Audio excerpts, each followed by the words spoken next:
Estamos no Evangelho segundo o Espiritismo. Os sãos não precisam de médico.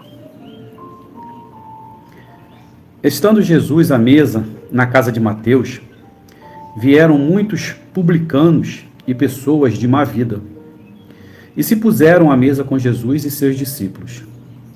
Os fariseus, vendo isso, disseram aos discípulos: por que vosso mestre come com publicanos e pessoas de má vida?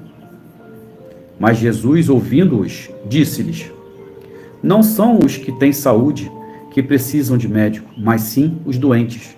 Mateus, capítulo 9, versículo 10, 11 e 12. Jesus se dirigia sobretudo aos pobres e aos deserdados, porque são eles os que têm mais necessidade de consolações. Aos cegos, dóceis e de boa fé, porque pedem para ver, e não aos orgulhosos, que creem possuir toda a luz e não precisar de nada. Eu só peço desculpa a vocês que agora, neste exato momento, o Kiko resolveu brincar, tá? Então, acredito eu que possa, né? Isso não é a primeira vez que acontece, e ele fica brincando, né? Então, acredito que possa ser crianças, né, que estão no local brincando, né? Então ele está ali brincando ali. Está brincando ali como se fosse pique, né? Um pique. Está rodando a mesa ali e brincando. Ó, está aqui já agora correndo. Mas peço desculpa a vocês. Vamos continuar. Essas palavras, como tantas outras, encontram sua aplicação no Espiritismo.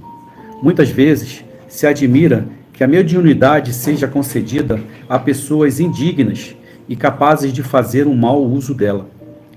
Tem-se a impressão, dizem, que a mediunidade deveria ser atributo exclusivo dos que têm mais merecimento. Diremos, primeiramente, que a mediunidade depende de uma disposição orgânica, da qual todo homem pode ser dotado, como a de ver, de ouvir e de falar. Não há nenhuma da qual o homem não possa abusar, em virtude de seus livres arbítrios. Se Deus, por exemplo, não tivesse concedido a fala senão àqueles que são incapazes de dizer coisas mais, haveria mais mudos que falantes. Deus concedeu faculdades ao homem, deixa-o livre para usá-las, mas sempre pune quem dela abusa. Se o poder de comunicar-se com os espíritos não fosse dado senão aos mais dignos, quem poderia pretender tê-lo? Onde fica, aliás, o limite da dignidade e da indignidade? A mediunidade é distribuída sem distinção, a fim de que os espíritos possam levar luz a todos os níveis, a todas as classes da sociedade, tanto ao pobre quanto ao rico, aos sábios para fortificá-los no bem, aos viciosos para corrigi-los. Não são esses últimos os doentes que precisam de médicos? Porque Deus, que não quer a morte do pecador, iria privá-lo do socorro que vem tirá-lo do lamaçal. Os bons espíritos vêm, pois, ajudá-lo, e os conselhos que recebe por via direta devem impressioná-lo mais vivamente do que os recebesse por caminhos indiretos. Deus, em sua bondade, para poupar-lhe a pena de ir buscar a luz longe, coloca-a em suas mãos. Ele não se torna mais culpado se não quer vê-la? Poderá desculpar-se por ignorância, se ele mesmo tiver escrito, visto com seus olhos, escutado com seus ouvidos e de sua boca pronunciado sua própria condenação? Então, não aproveitando a oportunidade, é que vem a punição, com a perda ou a perversão de sua faculdade, da qual os maus espíritos apoderam-se para obsidiá-lo e enganá-lo, sem prejuízo das aflições reais com que Deus fere os servidores indignos e os corações endurecidos pelo orgulho e pelo egoísmo. A mediunidade implica necessariamente em relação rotineiras com os espíritos superiores. É simplesmente uma aptidão para servir de instrumento, mais ou menos maleável, aos espíritos em geral. Portanto, o bom médium não é aquele que comunica facilmente, mas aquele que é simpático aos bons espíritos e só é assistido por eles. Somente nesse sentido, a excelência das qualidades morais é decisiva ao exercício da mediunidade. Então, quando Jesus recebe à mesa pessoas necessitadas de doença, de problemas,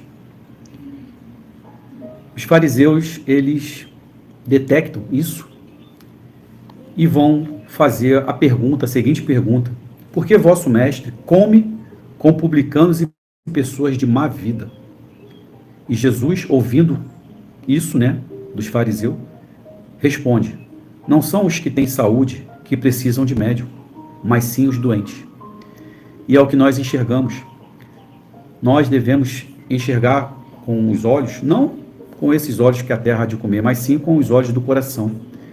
Conseguir enxergar aqueles que precisam, aqueles que estão necessitados de ajuda, como se eles fossem os médicos e nós, capacitados, pudéssemos ser os médicos e eles sendo o paciente.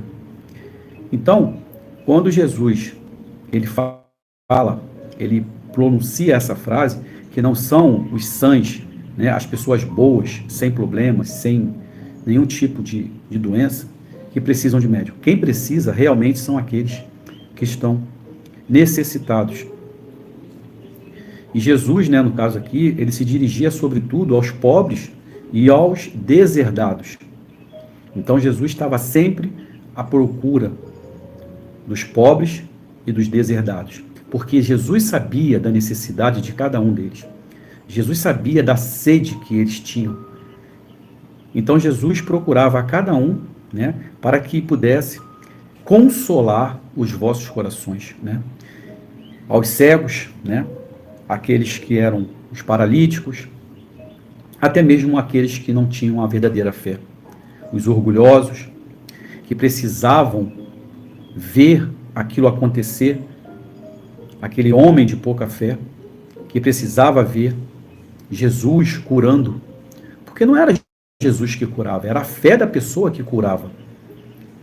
Jesus falava: se você confia, se você tem fé, levanta e anda. E o paralítico, ele levantou e ele andou, através da fé dele, do poder da fé dele. Jesus era uma ferramenta de impulsionar, de fazer ligar a fé daquela pessoa, porque aquela pessoa, aquele ser, ao ver Jesus, automaticamente a fé dele já era ligada, despertava algo, uma centelha divina dentro daquele ser. Diferente de se ele sozinho tentasse se levantar para poder andar, sem algo para despertar a centelha divina dentro dele. Então, essas palavras, como tantas outras, que Jesus passou para aquelas pessoas, as pessoas precisavam ter a fé. E hoje em dia, nós estamos dentro de um trabalho de caridade, dentro de um trabalho de amor, aqueles que estão trabalhando, aqueles que estão buscando algo para alimentar o espírito, a alma, porque o corpo é fácil de se alimentar. O difícil é alimentar o espírito. O difícil é você botar os seus problemas no bolso e viver o problema daquela outra pessoa. Porque existem pessoas que elas querem ser ajudadas, mas elas não têm a capacidade de querer ajudar. Ela vai falar que não tem tempo, não tem capacidade, mas quer ajuda. Tudo bem. Então, quando nós adentramos a uma doutrina, a um trabalho, como aqui fala, a parte mediúnica, a parte da mediunidade, é uma coisa que é muito importante, muito séria, que vem sendo banalizada em algumas casas, por alguns seres.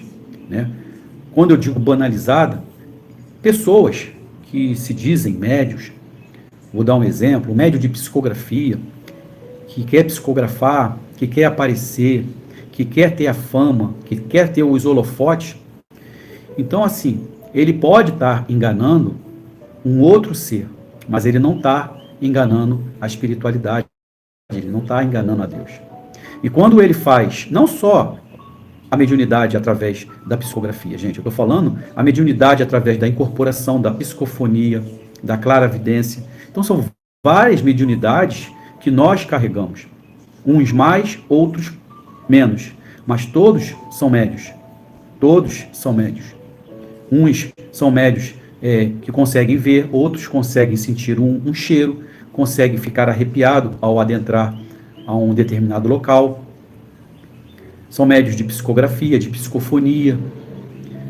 Então, assim, quando isso acontece e a pessoa ela acaba querendo fazer mais do que a sua própria mediunidade, é como se você pegasse um médico formado. Ele é um médico formado, ele é um médico, vamos botar assim, ortopedista, tá? Um doutor ortopedista. E desse um paciente para ele realizar uma cirurgia do coração. Então, assim, e aquela pessoa, ela encara aquilo, pega aquilo e faz. Eu acredito que não vai dar certo. Algo vai dar errado. Tudo bem que ele pode ser médico, pode ser doutor, mas não é a especialidade dele. Então, vamos passar agora para a mediunidade. Se você é um médium que sente um cheiro, um aroma, né? Você fica arrepiado, você escuta, você ouve, e aí de repente você vai começar a fazer o desenvolvimento dentro de uma casa espírita, né? Para que você possa cuidar. Uma casa espírita que ela faz o atendimento como se fosse um hospital espiritual, onde as pessoas elas vão adentrar procurando a cura de algum mal. E você, né, com a sua mediunidade, dando a passividade para a espiritualidade, e aí você vai incorporar, você vai trabalhar com uma entidade, e desse trabalho vai surtir efeito, vai conseguir fazer com que aquela pessoa saia daquele determinado local, daquela casa espírita, melhor do que ela adentrou, com mais confiança, sem dor, com algum tipo de problema já, não vou dizer resolvido, mas encaminhado através da sabedoria, dos guias, da espiritualidade. Então, quando você está dentro de um trabalho que ainda você não está capacitado para fazer algo e você acaba passando por aquela barreira sem a devida autorização, tanto da espiritualidade quanto do responsável da casa, e você começa a fazer um trabalho, né? Não pense você que você está sendo assistido por espíritos de luz.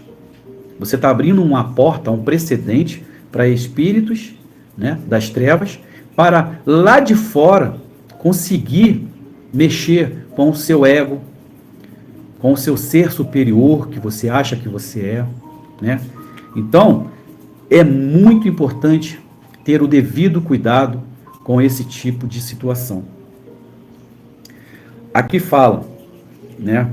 Se o poder de comunicar-se com os espíritos não fosse dado senão aos mais dignos, quem poderia pretender tê-lo? Então, a mediunidade, ela está para todos, só que uns mais, outros menos. Uns precisam até mesmo de um certo tempo, de anos, para fazer o desenvolvimento daquilo que está por iniciar. Mas pela pressa, pela superioridade, né, pelo ego, porque está vendo os outros desenvolvendo. Por isso que eu digo que uns vão desenvolver mais rápido do que o outro. Eu vou dar o exemplo da minha esposa, da Andréia. Depois que a Larissa desencarnou, a mediunidade dela aflorou de uma tal forma que ficou completamente bagunçada. A Larissa desencarnou já tem 7 anos e 10 meses, né? Já vai fazer 7 anos e 10 meses. E a mediunidade da minha esposa ficou completamente bagunçada. E nós ficamos batendo cabeça. já que nós estávamos pelo espiritismo, né, de Kardec, nós começamos a frequentar mesas mediúnicas, né? Ela incorporava e eu doutrinava, sendo que ficamos por um determinado tempo batendo essa cabeça. E um belo dia, a Andréia, minha esposa, dentro aqui de casa, ela incorporou uma preta velha. E essa preta velha, ela disse que os filhos estavam batendo cabeça, que não era esse local para que essa filha, a Andréia, pudesse estar desenvolvendo o trabalho dela. Porque não funcionava, não dava certo. A gente trabalhava, ela trabalhava no mediúnico, eu doutrinava, ela chegava em casa mal, eu chegava em casa mal, e nós não entendíamos isso, né? Então, precisou a espiritualidade vir e libertar. Então, foi indicado uma casa espírita, que hoje nós trabalhamos, uma casa maravilhosa, fomos muito bem recebidos, até hoje nós estamos nessa casa, trabalhando. Mas a minha esposa, a Andréia, quando ela chegou nessa casa, quando eu levei, no primeiro dia que ela botou o pé no terreiro, ela já incorporou. Ela botou o pé. Por quê, Alex? Porque ela já estava pronta. Só precisava o local certo. Só que na casa tinha gente que já estava há anos para esse desenvolvimento. E aí é onde entra, né, o ego da pessoa. Por que ela incorporou e eu não incorporei? Aí começa essa coisa de que, de repente, não está incorporando, está inventando, está querendo aparecer, e não é dessa forma. Não julgais para não ser julgado. Ok? Isso é muito importante. Não julgueis para não ser julgado. Então, quando a pessoa não sabe do que está acontecendo, é melhor que ela fique com a boca fechada, que ela não entre nesse aspecto de querer julgar a outra pessoa. Então, depois desse ponto, a minha esposa Andréia, ela começou o trabalho dela, e o trabalho dela está até hoje, está fluindo normalmente, né? Eu, por exemplo, eu fui para levar, eu ficava lá fora, tomando conta dos carros, né? E, de repente, quando eu vi, eu já estava lá dentro, tomando conta de uma loja, que ela abriu, e, de repente, quando eu vi, eu já estava trabalhando.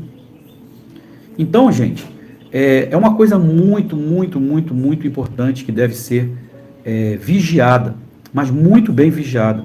Porque se a pessoa, pelo ego, pelo dispositivo ego, se ela pular, se ela passar por essa fase, por essa etapa de aprendizado, ela acaba sendo um médico ortopedista fazendo uma cirurgia de coração.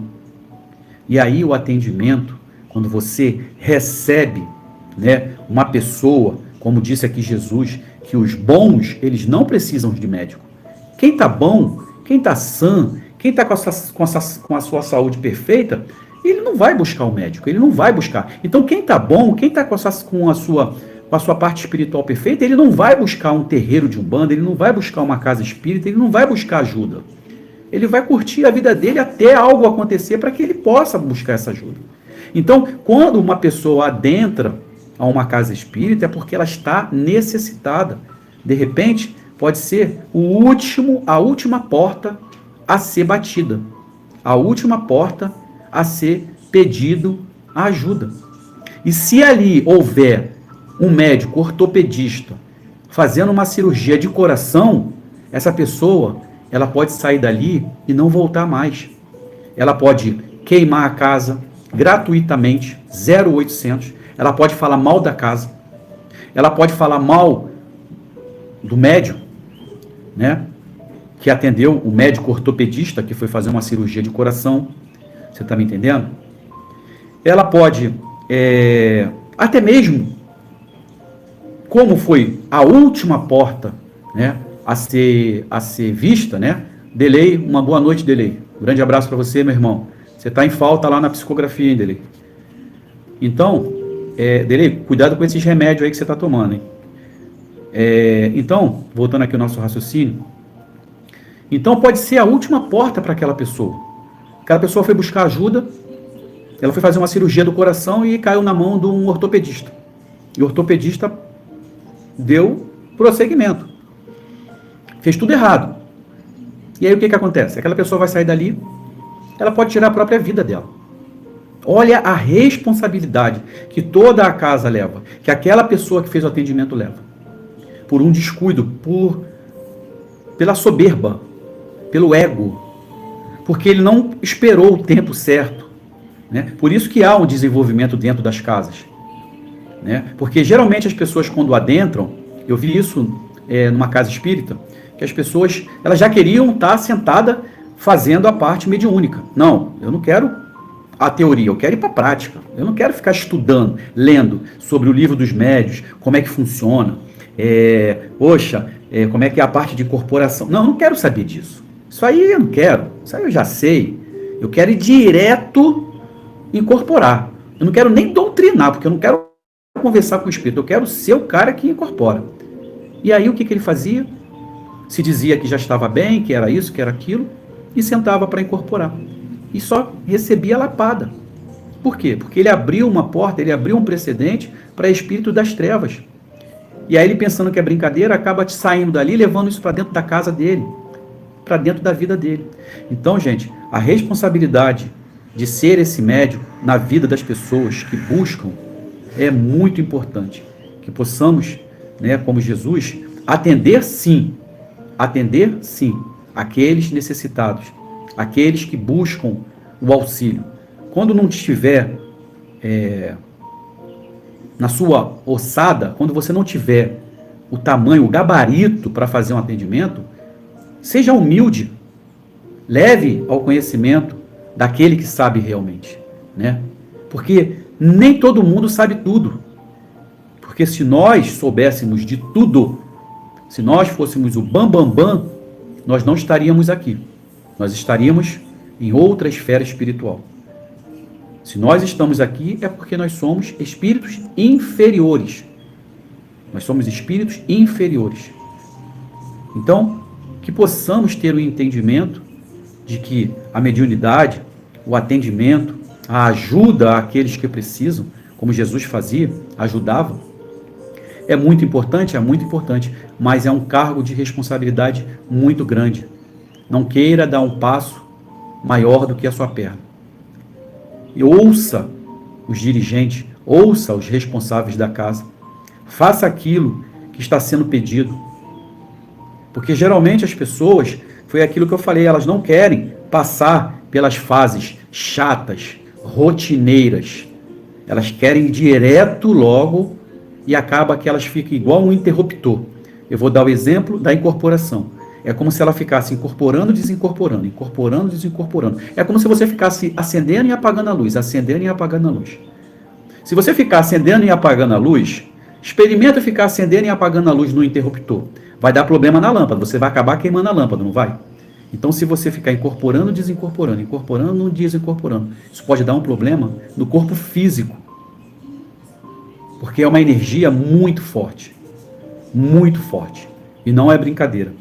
Então, para finalizar, tem uma outra parte aqui, que aproveitando essa parte da mediunidade, eu gostaria de passar para vocês.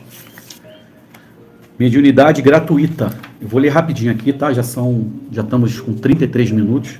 É rapidinho, gente. Não vou nem fazer comentários sobre a mediunidade gratuita, tá?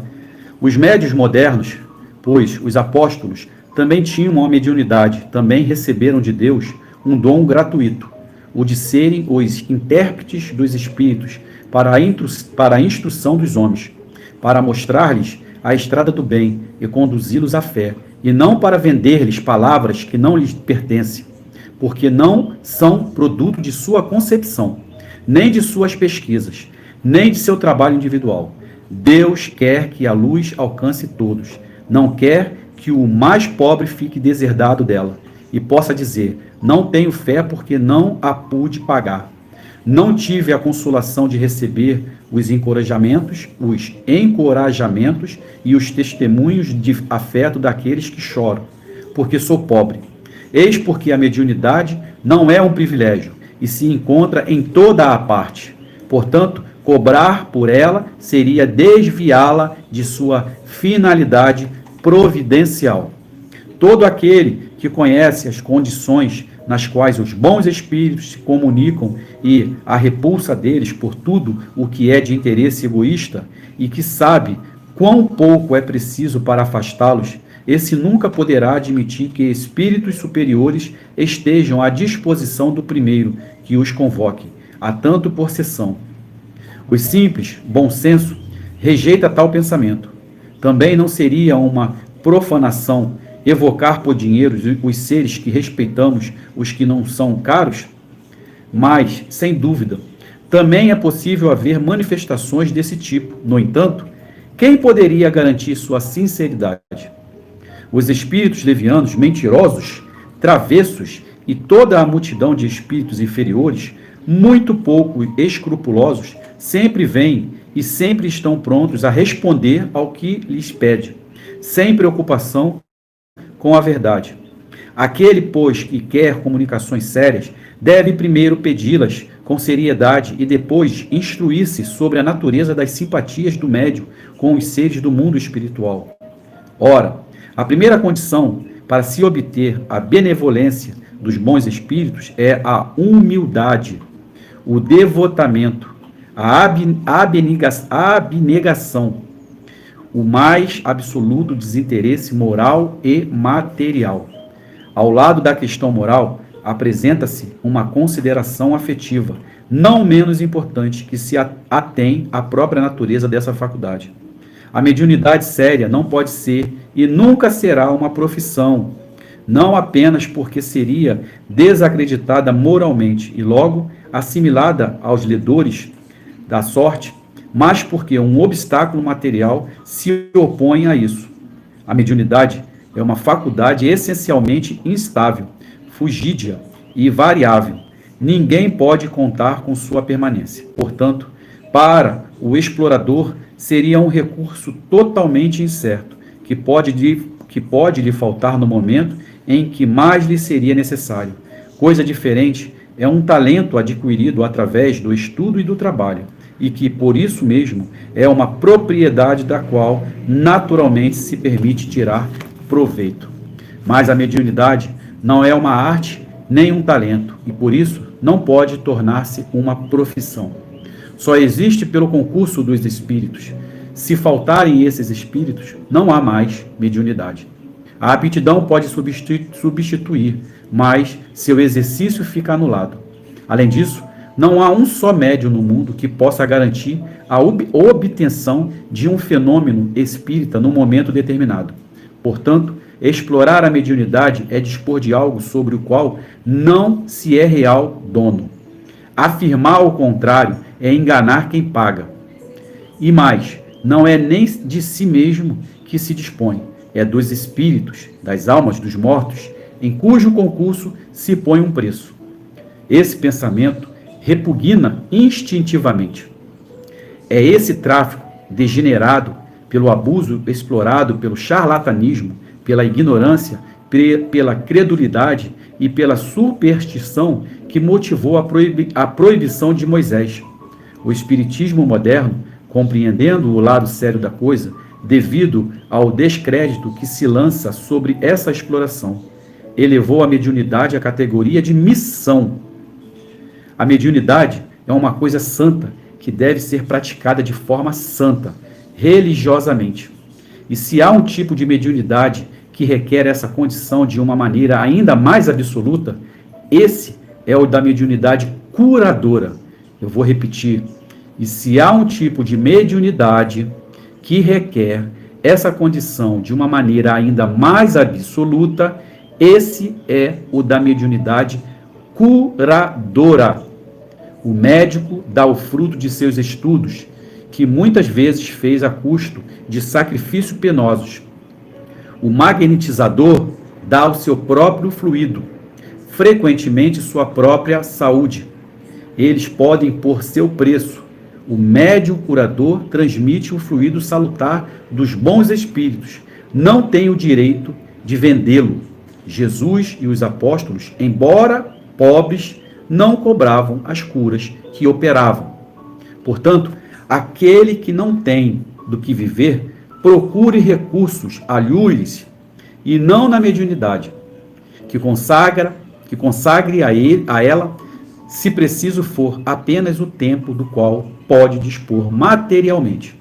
Os espíritos irão render-lhe contas de seu devotamento e de seu sacrifício, ao passo que se afastarão dos que esperam tornar-lhes seu arrimo. Que assim seja. Então eu espero que vocês possam ter um entendimento do que foi lido, do que eu passei. Eu espero que possa ser da melhor maneira possível. E é aquilo que eu costumo dizer para as pessoas, né? É uma coisa assim que as pessoas podem até levar na brincadeira, mas é como se fosse dessa forma. Eu vou cobrar pelo que eu estou fazendo. É um dom, é uma coisa que veio com você. Você não estudou, você não pagou estudo, você não pagou faculdade, você não é uma coisa, é diferente, gente, de você fazer uma faculdade para ser médico. É claro que ao término da faculdade, quando você se formar doutor, você pode abrir o seu consultório e você vai cobrar por aquilo. Agora, quando você vem com aquilo do plano espiritual, aí a pessoa cobra por aquilo. É como se você falasse assim, olha, eu vou cobrar R$1.000, vou dar o exemplo, tá, gente? Isso é um exemplo, pelo amor de Deus. Mas depois falar que o Alex está cobrando R$1.000 por uma carta psicografada, não, pelo amor de Deus. Hein? Então eu vou dar um exemplo aqui. Vamos dizer que o Alex seja um médium de psicografia. Estou supondo que eu sou um médium de psicografia. E aí eu vou cobrar por uma carta psicografada, como tem gente aí fazendo isso, e tem gente pagando, R$1.000 por uma carta psicografada. Aí eu vou lá, preparo uma carta, monto uma carta, tiro detalhes da internet, porque hoje está cheio, está bem alimentado a página de cada um. E aí eu tiro ali os dados e monto uma hiper carta, entrego para aquela pessoa e recebo os R$1.000. Aí eu vou pegar aqueles R$1.000 e vou falar o seguinte, espiritualidade, eu vou jogar para cima, o que ficar em cima é seu, o que cair é meu. Aí você pega R$1.000 em folha, em nota e joga para cima. Vão cair, se você jogar 10 notas de R$100, vão cair as 10 notas de R$100. É mais ou menos por aí, gente. Tá? É mais ou menos por aí. Então que possamos ter o discernimento, não por cobrar, mas também que possamos ter o discernimento, o entendimento. Por isso que eu falo, o conhecimento ele liberta, o conhecimento ele edifica, o conhecimento ele constrói. Quando a pessoa ela não é um ser ignorante, por ser ignorante, porque ele teve uma educação e ele não é um ser educado, ele é um ser ignorante. Não, eu estou falando a ignorância do estudo, do conhecimento. Então, quando a pessoa cobra, já está errado. E quando você paga, está mais errado ainda. Então, que você possa ter o discernimento e não faça parte dessa teia do mal, dessa ligação do mal. Não existe pagar por cura, não existe pagar por uma carta psicografada, não existe pagar por uma psicofonia, não existe. Pense em Jesus. Jesus cobrava? Os apóstolos cobravam? Não. Então, se eles não cobravam, não é para pagar aqui. Existem pessoas boas e pessoas ruins. Agora, basta você querer passar pela porta estreita para conseguir as coisas. Porque as pessoas elas querem as coisas fáceis, a porta larga. Eu tenho dinheiro, eu pago. Então eu vou comprar uma carta psicografada. Beleza. Você quer se auto-enganar? Ok. Mas você está fazendo parte disso. Você está pagando, você está financiando. Tá? Porque quando não tem ninguém para pagar, quando não tem pessoas que estão bancando essa atrocidade, eles vão parar. Enquanto tem gente pagando, tem gente fazendo. Como dizia um amigo meu falecido. Ele falava assim, todo dia sai um esperto e sai um otário na rua. Você quer ser o esperto ou você quer ser o otário? Que possamos começar a pensar dessa forma. Ok?